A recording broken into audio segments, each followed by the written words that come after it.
Meet Christina, a 25-year-old recluse navigating life's complexities from the comfort of her solitude. While she isn't exactly unemployed nor enrolled in any educational pursuits, her family might beg to differ, especially her brother. How did she end up this way, you ask? Well, it all traces back to her deep-seated mistrust of people, a sentiment rooted in her tumultuous experiences during middle school. Though she labels it as mistrust, the underlying reasons are manifold, primarily stemming from feeling overlooked. The cause? It seems to revolve around her singular passion for machines.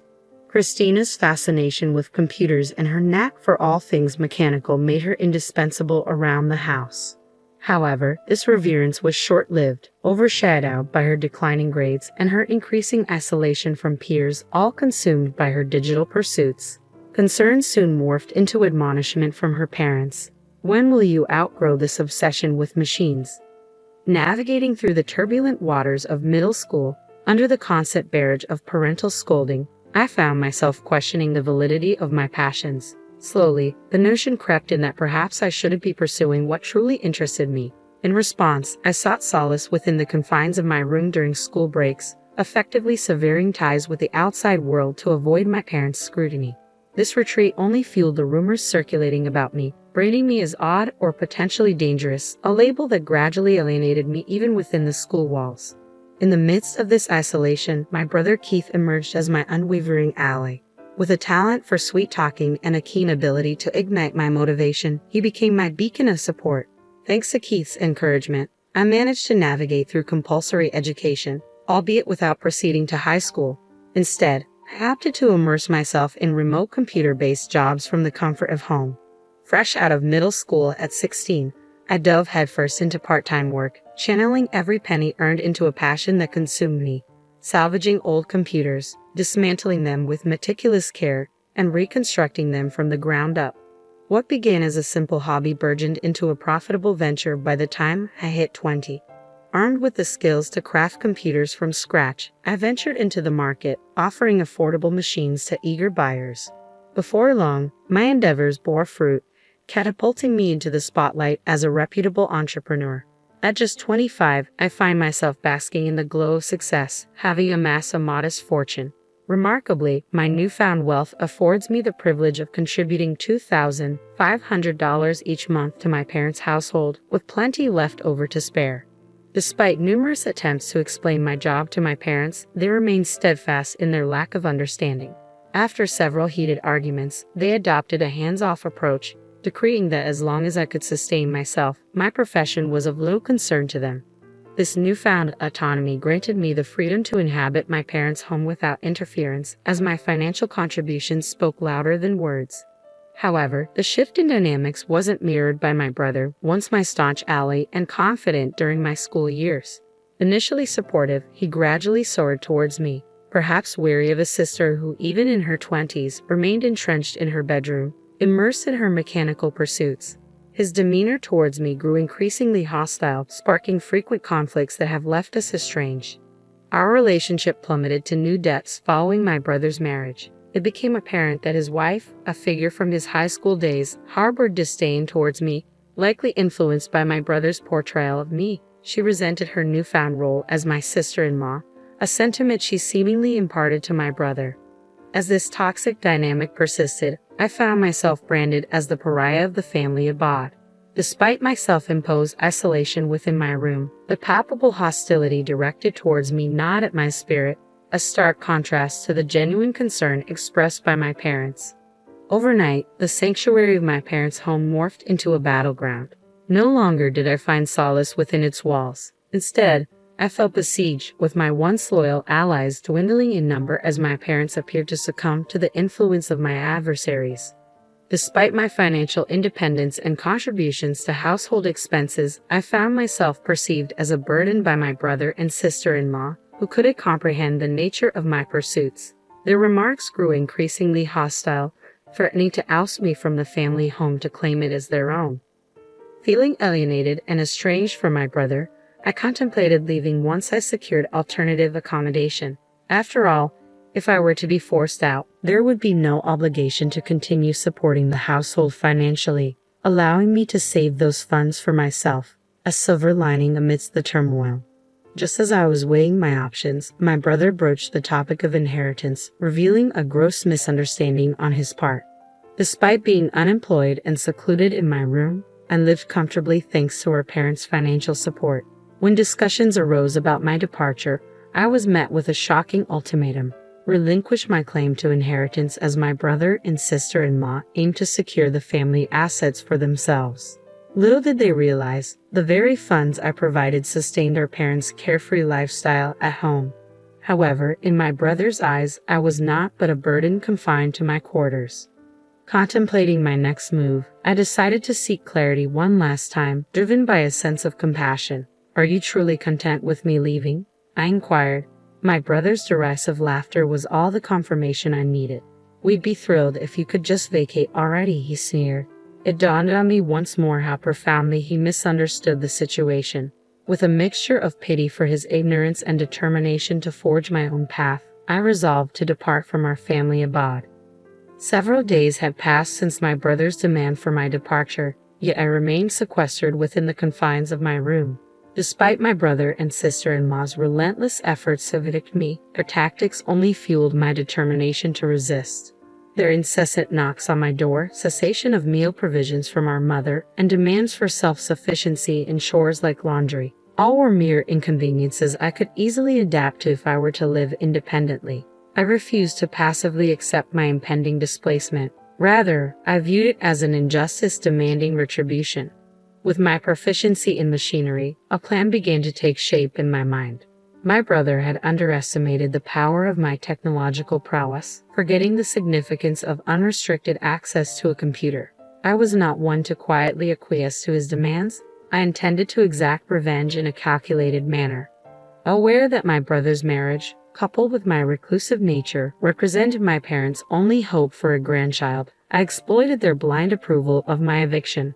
Setting a trap that would activate upon my departure from the household became my clandestine mission, a retaliation that would commence the moment I stepped foot outside the door. After securing a new residence and completing the requisite arrangements, the time had come for me to bid farewell to my family home. Prior to my departure, I left a parting note for my parents and brother, a poignant reminder of my contributions to our household. I've long been a provider for this family, yet it seems my efforts have been conveniently forgotten. I trust you'll come to recognize the true detriment to our family's prosperity. Though momentarily taken aback by my words, my parents quickly reverted to their belief that my brother would somehow persevere. Dismissing my message as mere bitterness, all three of them brushed off my concerns with little consideration. It was evident that my words have failed to penetrate their complacency. Despite the initial apprehension, I deemed it necessary to depart from my family home and forge my own path. Carrying with me a trove of equipment from my former abode and supplementing it with additional essentials, I meticulously curated my new living space to reflect my tastes and preferences. With each furnishing and decor choice, I cultivated an environment of unparalleled comfort. To my surprise, the transition to solo living proved remarkably seamless. I found myself more productive than ever before, reveling in the freedom to tailor my surroundings to my liking. Interactions with the locals further enriched my experience, their warmth and hospitality easing any lingering uncertainties. Life post-departure unfolded in a series of delightful discoveries and newfound independence, a stark departure from the confines of my family abode. Amidst my newfound contentment, I couldn't help but ponder the impact of my absence on my family's circumstances. However, any concerns were momentarily set aside when my mother's unexpected call interrupted my reverie. "Christina, did you tamper with our machines?" My brother's accusatory tone cut through the air. "What? Tamper with the machines?" I replied, feigning innocence. "Yeah, something's definitely off with the computers and electronics lately," he persisted. "I have no clue what you're talking about. I used to handle them out of goodwill since we're family, but since you deemed me a nuisance and ousted me, even if you're my parents, you'll have to pay the standard rate," I retorted, unapologetic. "Are you serious? That's awfully greedy of you. We're your parents, after all. Can't you cut us a break?" my father interjected. "In that case, I'd rather extend discounts to my friends. Unlike you, they don't treat me poorly," I shot back, my resolve unyielding. "Fine, you're nothing but a miser," my brother spat, his frustration palpable.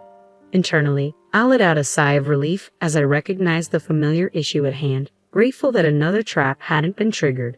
Handling the situation calmly, I addressed my mother's abrupt hang-up and the subsequent spiteful email. It struck me as immature, her reaction akin to that of a sulking child. Who was the real adult in this scenario? I couldn't help but wonder. Such behavior seemed not just self-centered, but outright selfish. Regarding the family computer, all I had done was revert the status adjustments I had previously performed for my family free of charge back to their original settings. To an untrained eye, it might appear as if the computer had spontaneously malfunctioned. When I suggested they contact the company for repairs as an individual, they responded with a tantrum, but such reactions were par for the course, and I chose to let it slide. 6 months had passed since my expulsion from the family home, and just as I was settling into my newfound independence, my father reached out with a phone call. I hate to ask, but can you lend me some money? My father's hesitant voice came through the phone. Lend me money? What do you mean? I responded, caught off guard. It's just that your brother and his wife have been spending recklessly. They seem to think we're swimming in cash, and it's been nothing but demands from them. They're always asking for money to buy this or to go there. I have no idea where they get these ideas. Why do they always come to me with their financial woes? Isn't it supposed to be the other way around? Parents helping their children. My father lamented.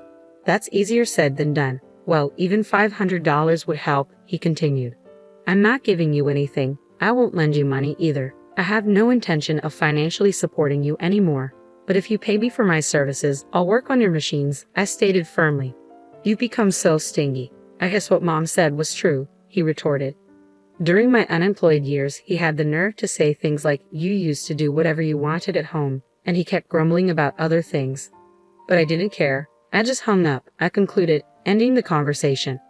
My father's emails may have ceased, but his incessant phone calls intensified, ringing more than twice a day, prompting me to muse, what troublesome parents I have.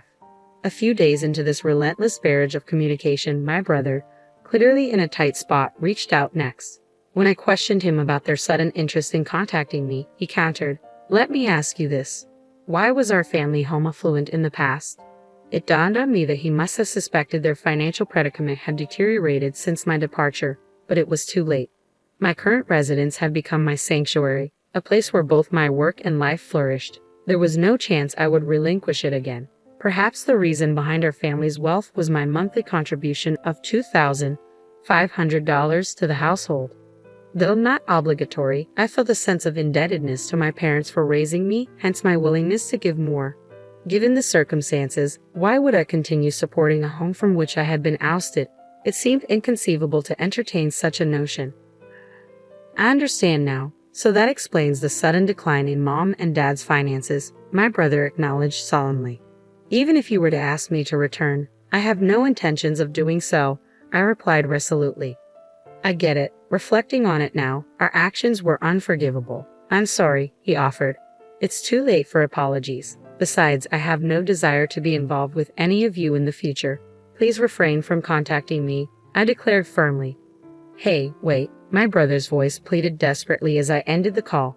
Determined to sever ties with my family once and for all, I made the decision to cancel my cell phone contract. I couldn't bear the thought of enduring any more calls about various matters from them. 5 years have passed since I terminated my mobile contract and embarked on a life of solitude. During this time, I found love and got married to a partner who not only shares my profession but also understands and supports my lifestyle. He's a compassionate soul who willingly shares the burden of household chores, allowing me the freedom to pursue my passions.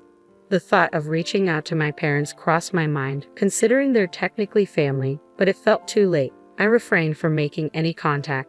However, my husband expressed a genuine interest in meeting my parents and understanding their current circumstances.